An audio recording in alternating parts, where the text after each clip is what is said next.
I can't even tell. Like, is it gonna be big? Is it gonna be small? Should we just, okay, let's just start there, I think. We're all very excited. I know, let's just start here, because otherwise we're just gonna be yapping about it the whole time. What do I type in? Elden Ring? Oh, it's right there. Oh, no, it's not right there. It's fucking Asmongold, dude.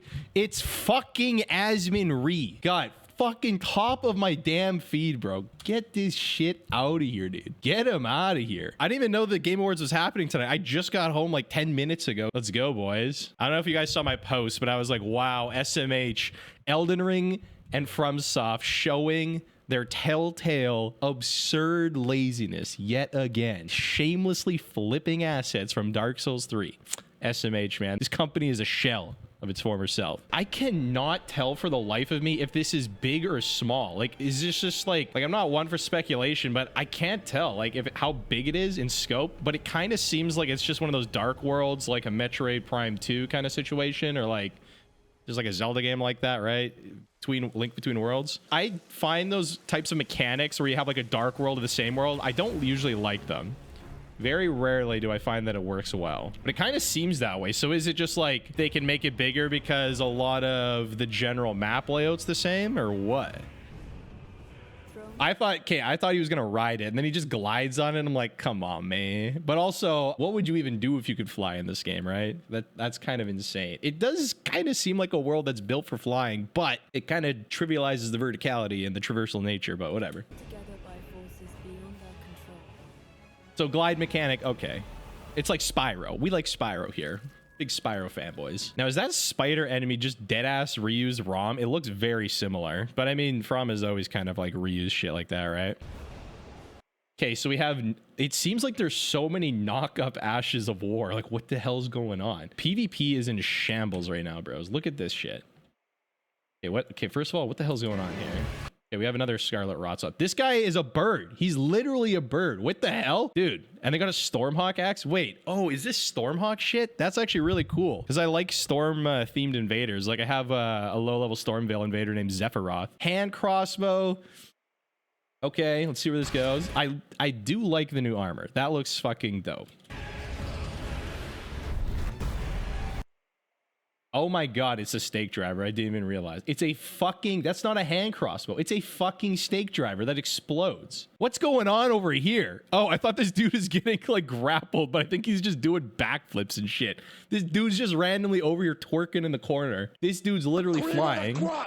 It's like broken D&D era Cockras that have like, they used to have like fucking 50 feet of fucking flight speed at level 1, which is insane. Not sure if this game is gonna have PvP. Dude, PvP is cooked. Have you seen the abilities in this shit? PvP is so doomed. Okay, that maybe there's like halfway into the wind-up time. This guy also has bird legs. Oh, it's just the bird guy. And then this guy comes in what, with just a half-charged R2? Yeah, it's an axe, I think. It almost looks like the Golem halberd, but I think it's an axe. That actually might be a decent mix-up R2, but it's just so slow looking. Also, nice combo. Get over here, Scorpion style. Why are they twerking so hard on this poor-ass soldier of Godric, bro? What the hell is going on? So I guess that was the Sekiro vault mechanic, right? Oh man, she dashed in first, so it's like blind spot into a vault backwards. That looks so awful. That looks so awful to deal with. It's just like a built-in dash in and disengage. Ugh. Oh my god, you guys remember when Corvian Great Knife was just like the epitome of like cancer? Whew. Can't wait to see what that does. Yeah, so what is this? Like, you just leap 1,000,000 feet in the air and just dive bomb for like a massive AoE? Everyone's just backflipping on people. Like, what the hell is going on? This is too anime. Everyone's just backflipping on each other. And like, why does Zamor Ice Storm knock up now? Like, what is that? Why does that happen? Why does he get knocked up by the Ice Storm? It's like everything knocks up now. Also, is that a light greatsword he's holding? Like, what the hell was that? Tragedy must be averted. Yeah, reused assets. Ooh, look at, man, it's crazy. Like, look at the detail. And for that, What was that? Okay, so now this guy's dressed like a ram and he just jumps into the air. Actually, this is kind of crazy because remember back when my prediction for Elden Ring was that they were going to have more, like I thought they were going to have more weight to the covenants and I thought they were going to have more weight to your starting class, which they did, but they didn't have like movement abilities or something that made it like a distinctively different play style, which would be kind of hard to balance. There'd probably be like one or two key abilities that would be much more broken than the others, but you know. So I guess you can also just jump high with his like goat ability. I need your help. And then he whiffs. Like, what else are you gonna do when you do a hyper telegraphed 50-foot jump in the air and you just do a landing R2? Like, did he think he was gonna hit that? Like, did he think he was gonna hit that? Now this looks cool, actually. I like this. Stand tall. Oh yeah, that looks dope. And okay, this right here is the single most exciting thing about this trailer to me is just wall jumping and traversal. Oh my god, that looks so dope. That is so exciting. Because in Sekiro, I hate how bad the movement feels like. Like, you can get good and you can like be running and jumping around Ashina and repelling and stuff, but it's half the time like you can't get the grapple lock on, whatever. The biggest pet peeve of me, and many of you will know from watching my Sekiro challenge runs, I cannot fucking stand the jump in Sekiro. It makes no sense. You can be holding forward and you try and wall jump over a chasm and your guy will he will like half jump, like standing jump, and then you try and jump off the wall to clear the gap while holding forward, never letting go. And Wolf will literally just do an upright jump. He just jumps straight up and then falls straight down and dies. And like, I have done that on so many deathless, hitless runs that it's stupid. The jump just feels so bad in Sekiro, and I don't know why. Like, it just doesn't do what you want it to do half the time. It drives me insane. Like, you don't feel like a super sleek ninja. At least like in Elden Ring, the guy jumps the way I want him to jump. So it might feel good this time, because I don't think it felt good in Sekiro at all. And I think that's going to be huge just for like, it's super, super, super underrated. Obviously, Souls games aren't known for this, but like the joy of movement, just the simple fact that you can like clear little hurdles like that is gonna like just feel so good to like move around. I swear to God, that's gonna be the best addition to this entire DLC. It's not DLC. This is a new game. No, you're lying, right? That's a lie. This looks like a mod. This is a new game. What? Check the description. Rise Together, a standalone adventure within the Elden Ring universe, crafted to bring a new gaming experience. So it's a seamless co-op based sequel. Is that what you're trying to get to? Like, tell me? What the hell? This is a sequel. Like, this is a full ass sequel. I thought this was like a small DLC. It's a co-op survival game. Is it a wave-based survival game? What the hell, man? You survive for 3 nights. You're like 3 nights at FromSoft or whatever. I might not pay 60 USD for this. Well, 60 USD plus your friends will have to spend 60 USD, right? It's kind of insane that they just slapped Nameless King in there. Nameless King's all right. I think he's a very overhyped boss, to be honest. I don't know. He's pretty cool, but mechanically he's pretty overhyped, I feel like. He just ends all his combos really early and makes them extremely annoying to punish and makes you play ultra passive if you use anything like Greatsword or heavier, basically. Then again, I guess once you get to like ultras, you can do roll poke, but those are pretty strong moves. Like, you can't really be roll poking them with Great Hammer constantly. I guess in Elden Ring, you at least have like the crouch attacks on Great Hammers and stuff like that. Gale is better in my opinion. Yeah, I think Gale is better mechanically. I actually do like Gale and like how you can strafe his like cloak moves and stuff like that. He's like one of those DS3 bosses you can consistently strafe, which is really fun. Gale is just not one of my favorites. I can't really put my finger on it. Kind of insane. Nameless King's just here though. Big flex. I gotta pay props to companies and people that are like so good and they know it and they're just self-referential. They just reference their own older shit. Like Death Grips, right? They like reference and like sample their old music. It's dope. I don't know. I feel like they have to put a big twist on this fight because like if it's just Nameless King, that will be kind of shit.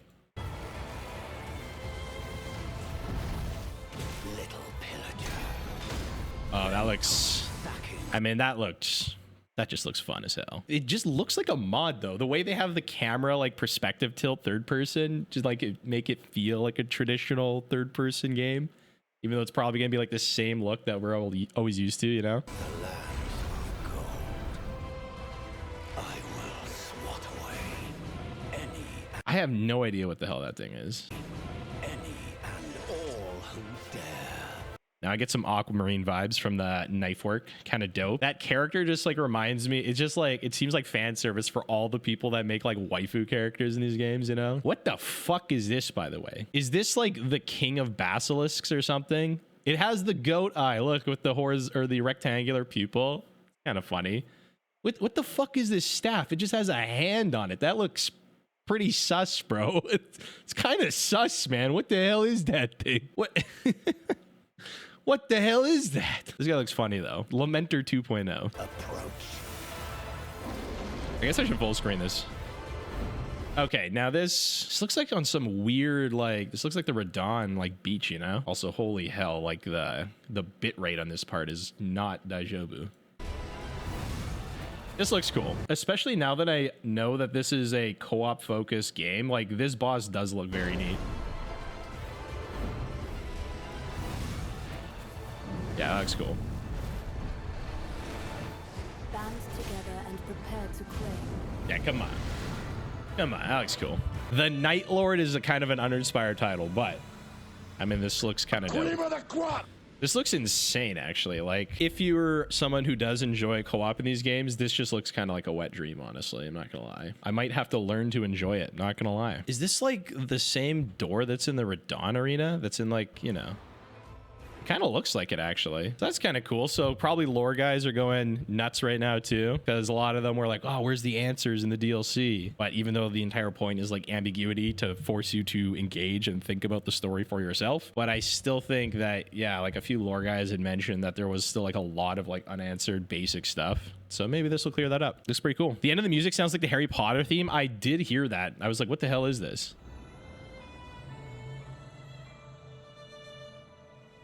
Yeah, I mean, that, come on. That little violin like bit. I was gonna say, like, this is gonna be my favorite soundtrack of all time, but this is a separate game now. This is kind of crazy. Yeah, I saw someone post this on Reddit and everyone was like fucking freaking out about Nameless King. Like, what? And then I'm like, wait, this is like a trailer? Oh, this is not a mod? And I was like, wait, what? And now you guys are telling me this is a game and not like a DLC? If it's a seamless co-op game, they could also like focus on the invasion aspect of it, but the ashes and the abilities look way too insane. Like, I think it'll probably just be like similar PvP to what we got in Elden Ring. So I can't get my hopes up too much for that. But to see them make like a multiplayer focused title instead of it being like a really cool, interesting, one of a kind mechanic that's there that even a lot of people that play the game don't even realize is integral to the game, maybe they'll put more emphasis on it. Zero chance there is PvP. Yeah, you think it's just gonna be like literally true seamless? That'd suck. They gotta give me something though in the future. Like, give me a really good, barely balanced PvP experience that doesn't have tons of anime shit. New title, a spin-off. Wow, so it is standalone. A co-op action survival game that reforms aspect of Elden Ring's game design into a brand new experience. Man, they're really sandboxing their formula now, hey? It's just like, let's just take it, do the seamless co-op thing and make it a survival game. Let's just do a different riff on like our game formula. I like that. Because like in previous games, they kind of like accentuate different parts of their game formula, right? Like Bloodborne had the gonzo weapon switching and like the crazy atmosphere. I think that was more about like the setting of the world that they wanted to go for. Like Sekiro was more tight reactions, I guess. Elden Ring was more like accentuated on the exploring part. Armor Core was more accentuated on like the builds and the loadout swapping and stuff like that, optimizing through loadouts and shit like that, focusing on your building. So yeah, it's kind of neat. I'm kind of sad we won't get the wall jumping and stuff in Elden Ring then.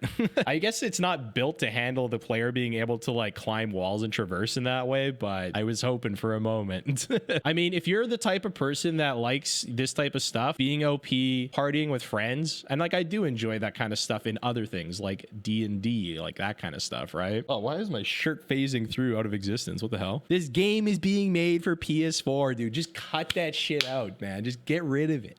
It's old news, bro. We're on the 50 series graphic cards. Survive for 3 days in an expansive world. So it's like a rogue. So someone wasn't joking. It literally is like roguelike. That's fucking crazy. I still have to play Hades. 8 warriors known as Nightfarers have gathered to face 8 formidable threats. So there's like 8 bosses and it's like survival. So maybe you have to like spread out across the map, get tools, get weapons, get level ups and shit, and then go and do the bosses. Maybe get more movement abilities like gliding around and stuff. The warriors have powerful character skills and ultimate arts, such as a special dagger that creates weak spots in enemies or the ability to summon a giant tombstone from below. Oh, that was probably the jump ability that they showed with the goat guy. Interesting. So it's more like team-based. So like your buddy can go in, weak spot. The guy goes in, creates a weak spot on the boss. Then this guy stake drivers the boss. That's kind of cool. A little bit of teamwork. What is Elden Ring? Why is this section here? Everyone knows. Oh my god. Boss rush the game. Oh yeah, I always had this idea. Like me and Swede had this bit in our Dark Souls 2 playthrough, on the Unhappy Souls playthrough on the main channel. I think it was on the episode where we're in Dragon Sanctum,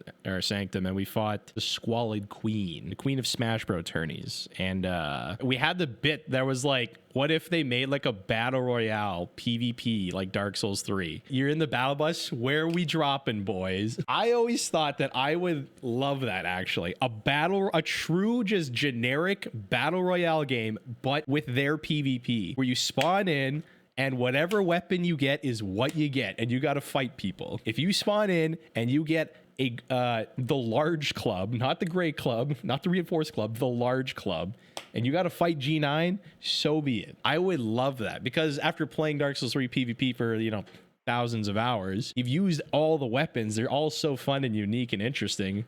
Mostly. That'd be really fun to like do a mode like that where you're like, your loadout's kind of random, that kind of stuff. I actually think that would be fun. Like, I unironically think that'd be fun. I've always thought that. Well, that was exciting. I like From trying new things. Yes. It's like, exactly. You don't want to be like Zelda and just do Zelda forever. It gets tiring. You got to try new shit. Honestly, I think for what it is, it'll be fun and chill. As a streamer, I feel like get some boys and just chill out. Do like a quick like drop of Elden Ring 2.